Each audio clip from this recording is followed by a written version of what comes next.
বল আমরা কোন গ্রহে আছি? এ নীল, এ নীল, এ মাছ বললো এ নীল, আমরা কোন গ্রহে আছি? পৃথিবীতে না, পৃথিবী বাদে কোথায় আছি আমরা এখন? স্পেস স্টেশনে, শনিতে। আমরা কোন গ্রহে আছি?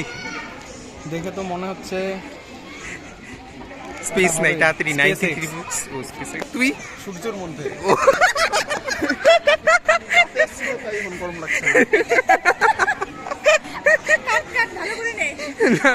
ওইছে ওইছে ওইছে